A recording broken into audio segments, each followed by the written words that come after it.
Hello everyone, welcome to the first part of this video series about how to prevent the biggest mistakes you can make when starting out playing the guitar so that you don't have to hate yourself for the rest of your life. If I had this information available when I first started out playing, I would have saved many years of wasted time, frustration, and thousands of dollars in wasted money spent on gear I didn't need or I hated or just the wrong choice at the time. What kind of mistakes are we talking about? Well, you have small mistakes and big mistakes. A small mistake would be you're playing through a crappy guitar cable and the cable stops working because the connection is broken, and you notice it, you buy a new cable.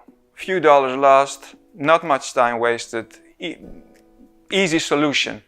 But then there's also mistakes that can have much larger consequences. For example, if you buy an amplifier that costs you $2,000 and you end up hating it, not being able to get the sound, and you can't return it, and then you want to sell it, but then you find out everybody already knows that it's a crappy amplifier and you're stuck with it.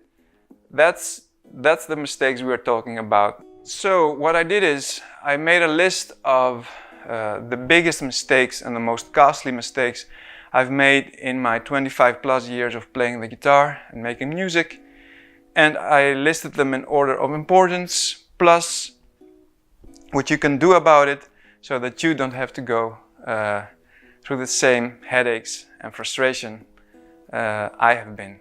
Maybe you're wondering, who is this guy and why should I even listen to him? Well, I've put a small description of my background below. You can check it out if you want. The short story is I've been playing guitar for 25 years and I've been an assistant engineer assistant producer in a well-known studio in the Netherlands. And I know how hard it is when you start out playing the guitar or in music. There's so many things to know, so many information out there. It's pretty confusing, and I know how much I regret having made those mistakes myself, so I really want you to not make them. I really want you to make the correct decision. It will save you so much time, so much frustration. So what's the difference between this video and other videos that have been made about the subject? I wish I knew some of the things when I started out, of the biggest mistakes a guitar player can make. Well, I noticed that many of the other videos talk about just the playing technique, but the things we are going to talk about, they are about your whole journey as a guitar player and as a musician, the really, really important stuff. So that's what we're going to talk about.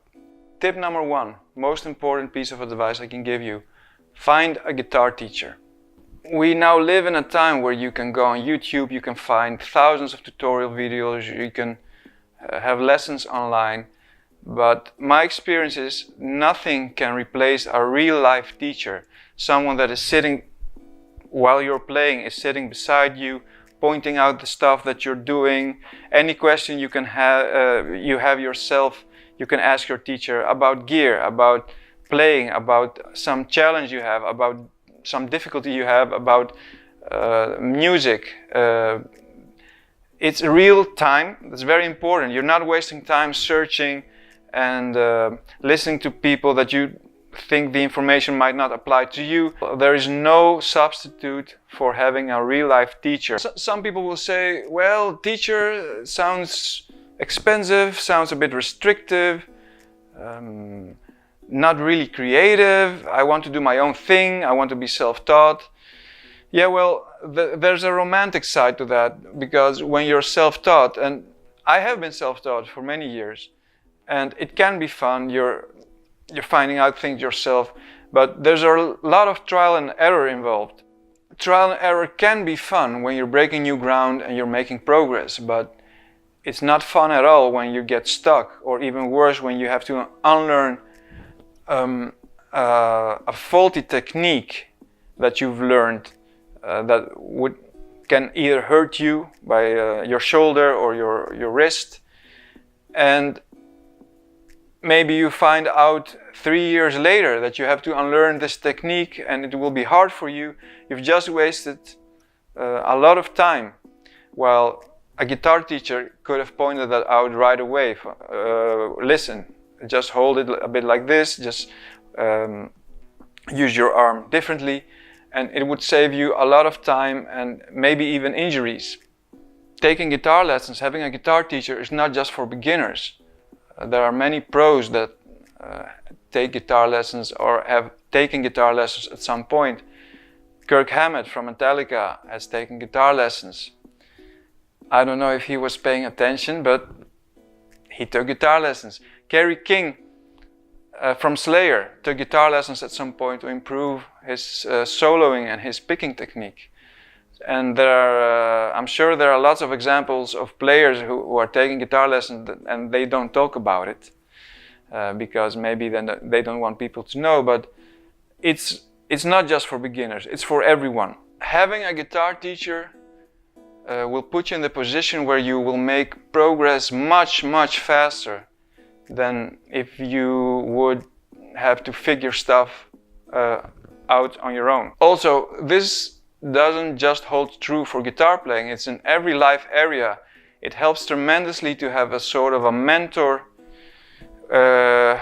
regardless of the thing you want to learn, because having someone that has been there, has done that, and knows the challenges you are going through can save you much time and much frustration. So what's the catch? Well, a real-life teacher can be expensive. YouTube is for free. Having said that, however, a guitar teacher is absolutely worth the money you will spend, because in the long run he will save you a lot of time, a lot of money, a lot of frustration.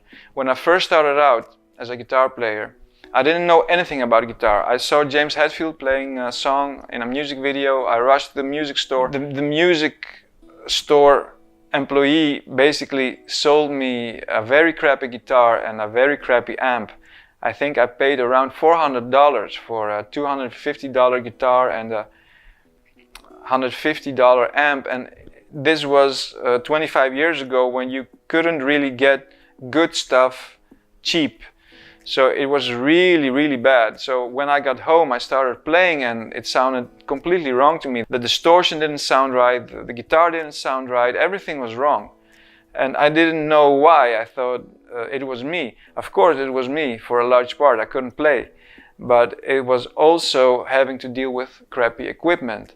So if I had a guitar teacher at that time, and 1 year later I did have a guitar teacher, so I asked him, what amp should I buy? And he said, what kind of music do you want to play? I said, I want to play Metallica.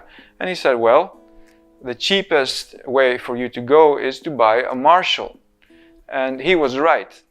If I were to have the perfect amp, I had to buy a Mesa Boogie, blah blah blah. But I bought a Marshall 8280 at the time, and I was still a beginner. And the teacher also advised me to buy a certain guitar that would come closer to the Metallica sound, and he was right. And that was a revelation for me, because with a teacher I bought exactly the right amp and exactly the right guitar for my needs. So you really can't go wrong with a teacher. So what's the catch? Well, a guitar teacher can be expensive. When I first started out playing, it would cost me $1 per minute, and I only could afford 20 minutes per week of guitar lessons. So I would pay $20 for 20 minutes and try to cram in as much stuff as possible in those 20 minutes. However, I made more progress with 1 month of lessons than I'd made in the whole previous year.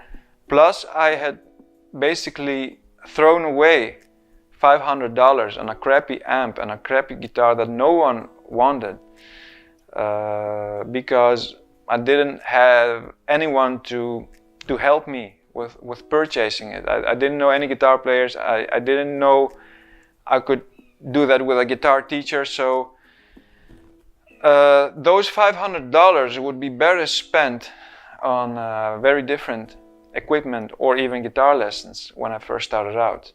So what happens if you don't have the money to be able to pay a guitar teacher? Well, you don't need to have a guitar teacher. Just know that you will have to do a lot of homework, a lot of research before buying something.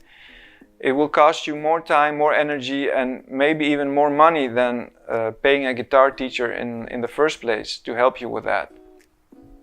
So how do you find the right teacher, and how do you know if that teacher is the right person for you? Well, you can go online. If you type in guitar lessons, you will find hundreds of guitar teachers. The main thing with guitar teachers is that you have to like what they're playing. You have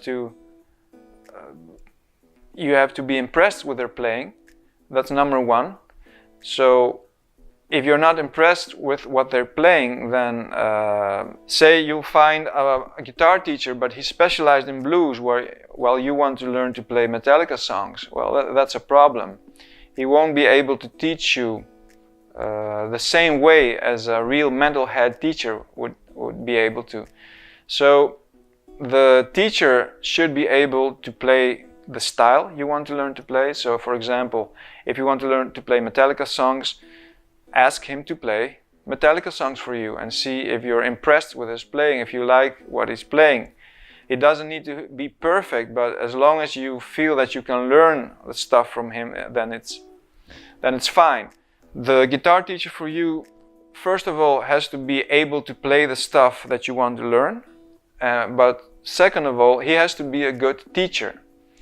And unfortunately, there's no way of finding that out except for asking other people that are taking lessons, or just take a few lessons and see if you like it. So in conclusion, ideally, before you do anything else, even if you're thinking about starting out on the guitar and you don't have any gear yet, it would be a good idea to start out with finding a guitar teacher that can help you with all the important questions. My biggest mistake is that I didn't start out with a teacher, and also that I stopped too soon. I stopped taking lessons because I thought I could do it on my own, and I probably wasted some time and a lot of money on stopping with guitar lessons too soon. Having said that, there will be many of you who won't be able to afford a guitar teacher or for whatever reason. No worries, I will try to be a substitute guitar teacher for you. In this way, you can ask me any question below about anything. I will try to help you out as much as possible if you have any questions. So, this was my first and most important tip for you, to find a guitar teacher so you get started on the right foot on your guitar journey. I hope you liked the video. If you liked it, I would be very honored if you leave a like below. If you want to subscribe, you're very welcome. Everything helps. And stay tuned for the next video. It will be about gear. How to buy a guitar, how to buy an amplifier. Very important decisions when you're starting out as a guitar player, but also for intermediate players. Because if you don't have the information available to you, you can make a lot of costly mistakes. Even if you're a pretty accomplished player, you can buy the wrong stuff. So in the next video, we're gonna talk about gear. So stay tuned for that. Have a great day. See you next time.